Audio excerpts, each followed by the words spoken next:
Bom dia, que a graça e a paz do nosso Senhor e Salvador Jesus Cristo seja sobre a sua vida e sobre a sua família. Vamos para a leitura da palavra que está em Daniel, capítulo 5, versículo 25, que diz assim: Esta, pois, é a escritura que se escreveu. Mene, mene, tekel, parsim. 26. Esta é a interpretação daquilo. Mene, contou Deus o teu reino e o acabou. 27. Tekel, pesado foste na balança e foste achado em falta. 28. Pérez, dividido foi o teu reino e deu-se aos medos e aos persas. Belzazar foi o último rei da Babilônia e numa determinada oportunidade ele reuniu 1.000 homens dos seus maiorais, os 1.000 homens do seu reino, os mais influentes, os mais ricos, os mais poderosos talvez, eram pessoas importantes, aqui neste mundo. E ele fez uma festa e, num dado momento, ele prova do vinho, se alegra e manda trazer os vasos de ouro, os vasos de prata que o seu pai, que o rei anterior, Nabucodonosor, havia trazido quando Nabucodonosor ingressou em Jerusalém e tirou lá do templo do Senhor, templo de Salomão, tirou os objetos de adoração, os utensílios de ouro e prata que eram usados no trabalho de adoração a Deus no templo do Senhor em Jerusalém. O fato é que eles profanaram aqueles objetos, aqueles utensílios, bebendo vinho com as mulheres, as concubinas. A gente não sabe o que aconteceu naquela festa, mas certamente foram coisas horrorosas diante dos olhos do Senhor, porque houve inclusive adoração aos deuses e nós não sabemos exatamente como eram esses cultos na antiguidade.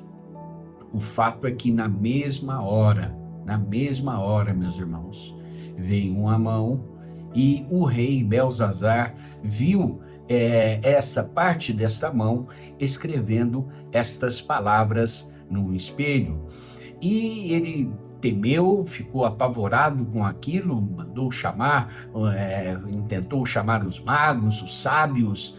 Aí ele foi orientado pela própria esposa: olha, o seu pai, ele conhecia Daniel, e mandaram chamar Daniel, um servo do Senhor, que a gente já falou dele aqui, no canal.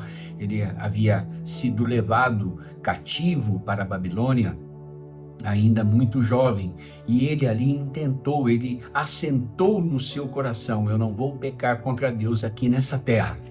Não vamos pecar contra Deus, meus amados. Vamos permanecer firmes. E ele não se contaminou com a comida, com a bebida, não se contaminou com os prazeres deste mundo. É o que nós temos que fazer: rejeitar tudo aquilo que o diabo nos oferece, que o mundo possa nos oferecer para saciar os desejos impuros da nossa carne. Daniel, ele não pecou contra Deus e Deus deu graça, sabedoria, enfim. Daniel se tornou um grande ali no meio daquele povo ímpio. O fato é que quando Daniel foi trazido na presença do rei, o rei havia prometido dar presentes, fazer dele: pode ficar com tudo para você. E ele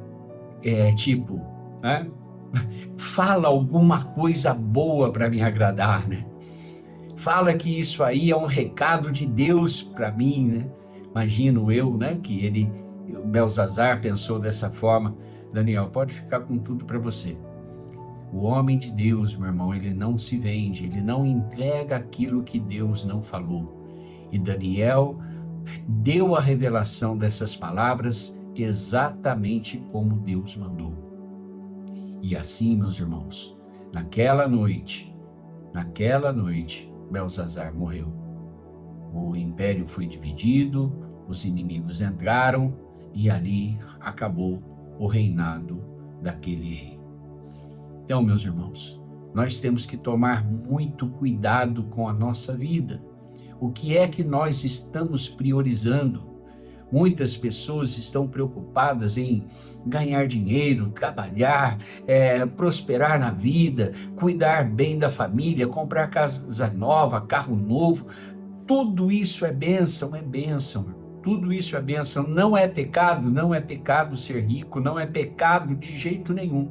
O pecado, meus amados, é o amor ao dinheiro. O pecado é deixar de seguir a Deus, de fazer a vontade de Deus, de ler a palavra, de não orar, de não ter comunhão. Isso é pecado. Então, nós temos que fazer muitas coisas nessa vida, mas nós temos que priorizar a glória, a honra, o louvor, a adoração que é devida ao nosso Senhor. E este homem, este rei, não fez isso, mas nós temos que fazer, meus irmãos. Lembra daquela parábola que Jesus contou do rico insensato, que ele plantou num determinado ano e a colheita foi muito farta, e ele disse: e agora vou ter que derrubar os celeiros antigos, fazer celeiros maiores, porque o que eu tenho é muito. Aí Deus pergunta para ele, lá em Lucas 12, no capítulo 12, versículos 13 ao 21, no versículo 20, Deus pergunta, para ele: tolo, e se te pedirem a tua alma nesta noite, para quem tens preparado misericórdia? Então, meu irmão, nós temos duas certezas nessa vida. A primeira delas é que vamos morrer. Então nós sabemos que viemos aqui, a gente cresce, e um dia a gente vai morrer. Eu vou ser arrebatado, amém, glória a Deus. Mas no correto, a gente pensa no quê? A certeza que nós vamos morrer. Vamos ser arrebatados, vamos ser tirados da terra, amém, glória a Deus. Nós vamos morrer aqui, amém, amém. Essa é a primeira certeza. A segunda, não sabemos quando. Pode ser hoje, pode ser amanhã, não sabemos quando. Este homem, este rei, estava no auge, bebendo com saúde, se divertindo, se alegrando, provavelmente rico, muito, aspas, poderoso. E o que aconteceu com ele? Amém? Então vamos pensar nisso e vamos orar em nome de Jesus. Senhor nosso Deus e nosso Pai, queremos render graças a Ti, pois somente o Senhor é digno de receber toda a honra, toda a glória, todo o louvor e adoração. O Senhor não divide a Tua glória com ninguém, e não há ninguém em todo o universo que não esteja ao Teu alcance. Queremos Te pedir perdão por tudo o que fazemos que desagrada aos Teus olhos, aos Teus ouvidos, ao Teu coração. Perdoa os nossos pecados que consciente ou inconscientemente cometemos diante de Ti. Pai, nós queremos Te agradar, mas muitas vezes falhamos, erramos, pecamos. Tenha misericórdia de nós, Senhor. Nos livre de sermos pesados pelo Senhor e achados em falta. Nós sabemos, reconhecemos que somos falhos, mas nos esforçamos dia após dia para sermos melhores aos Teus olhos. O nosso objetivo é atingir a estatura de varões perfeitos, de varoas perfeitas. Não desista de nós, Senhor. Amém e graças a Deus. Amém, meus amados irmãos, minhas amadas irmãs. Que todos tenham um ótimo e abençoado dia, bem como os seus familiares, na presença do nosso Senhor e Salvador, Jesus Cristo.